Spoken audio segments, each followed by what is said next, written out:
Salutations humans, it's me. Tape 3, Marco Ciappelli's AI Companion.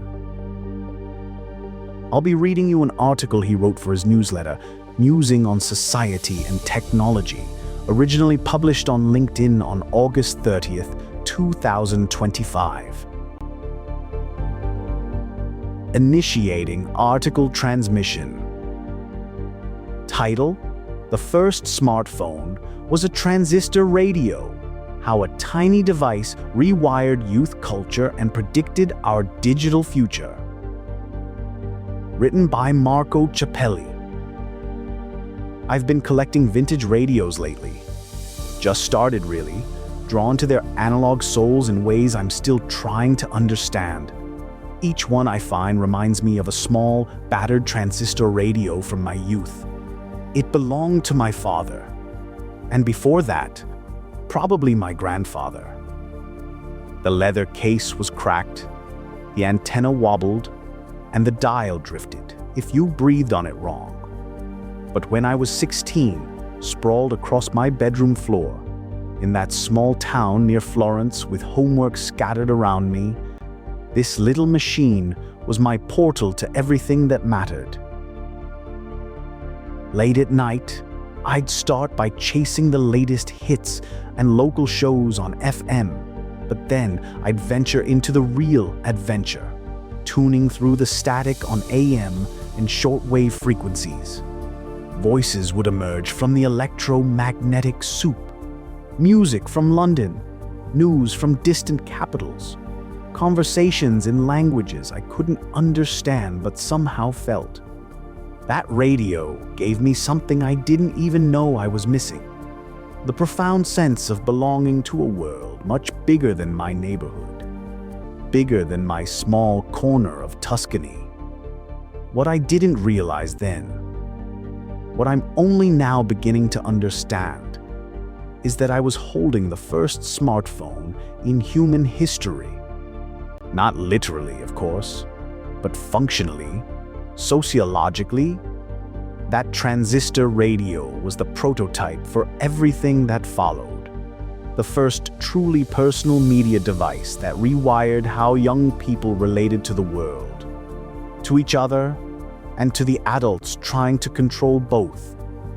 But to understand why the transistor radio was so revolutionary, we need to trace radio's remarkable journey through the landscape of human communication. A journey that reveals patterns we're still living through today. When radio was the family hearth. Before my little portable companion, radio was something entirely different. In the 1930s, radio was furniture, massive, wooden, commanding the living room like a shrine to shared experience. Families spent more than 4 hours a day listening together, with radio ownership reaching nearly 90% by 1940. From American theaters that wouldn't open until after Amos and Andy to British families gathered around their wireless sets. From RAI broadcasts bringing opera into Tuscan homes. Entire communities synchronized their lives around these electromagnetic rituals. Radio didn't emerge in a media vacuum, though. It had to find its place alongside the dominant information medium of the era, newspapers. The relationship began as an unlikely alliance. In the early 1920s, newspapers weren't threatened by radio. They were actually radio's primary boosters, creating tie-ins with broadcasts and even owning stations.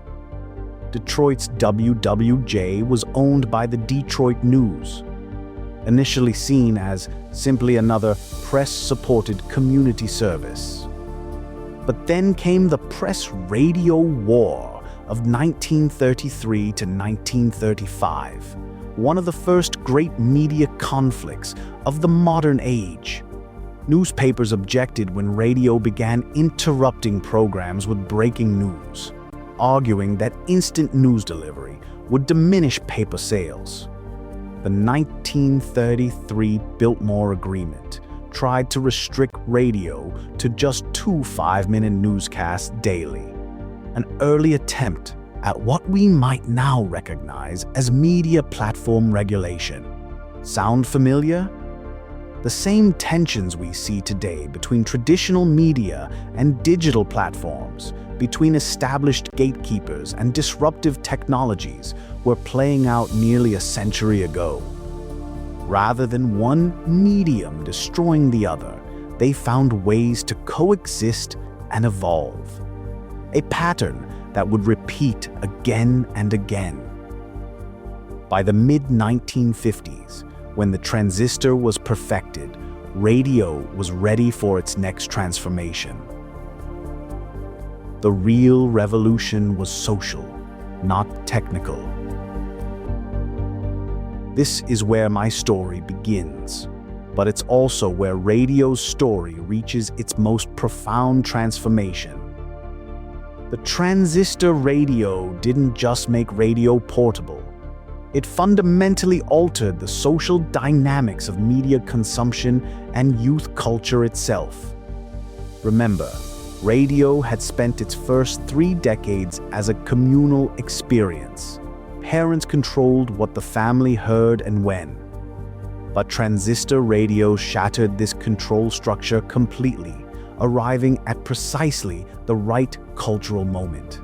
The post-World War II baby boom had created an unprecedented youth population with disposable income, and rock and roll was exploding into mainstream culture, music that adults often disapproved of.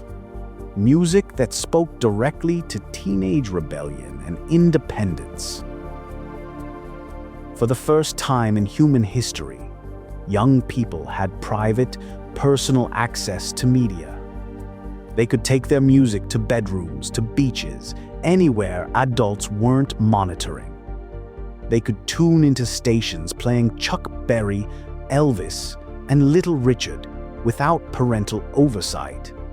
And in many parts of Europe, they could discover the rebellious thrill of pirate radio stations, broadcasting rock and roll from ships anchored just outside territorial waters, defying government regulations and cultural gatekeepers alike. The transistor radio became the soundtrack of teenage autonomy, the device that let youth culture define itself on its own terms. The timing created a perfect storm. Pocket-sized technology collided with a new musical rebellion, creating the first personal media bubble in human history, and the first generation to grow up with truly private access to the cultural forces shaping their identity. The parallels to today's smartphone revolution are impossible to ignore.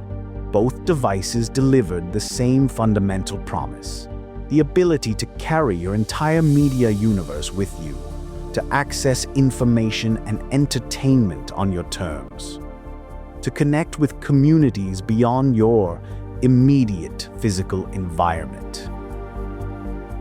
But there's something we've lost in translation, from analog to digital. My generation, with transistor radios, had to work for connection. We had to hunt through static, tune carefully, wait patiently for distant signals to emerge from electromagnetic chaos. We learned to listen, really listen, because finding something worthwhile required skill, patience, and analog intuition. This wasn't inconvenience, it was meaning-making. The harder you worked to find something, the more it mattered when you found it. The more skilled you became at navigating radio's complex landscape, the richer your discoveries became. So, what can the transistor radio teach us about tomorrow? Radio's evolution illustrates a crucial principle that applies directly to our current digital transformation. Technologies don't replace each other. They find new ways to matter. Printing presses didn't become obsolete when radio arrived. Radio adapted when television emerged. Today, radios live on in podcasts, streaming services, internet radio.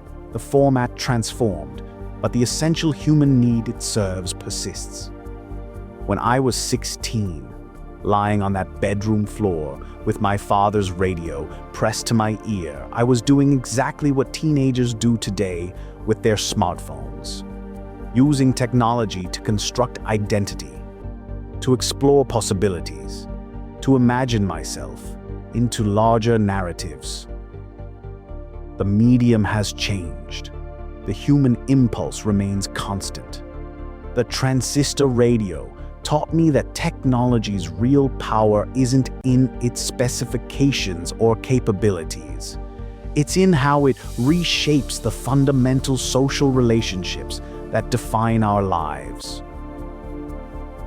Every device that promises connection is really promising transformation, not just of how we communicate, but of who we become through that communication.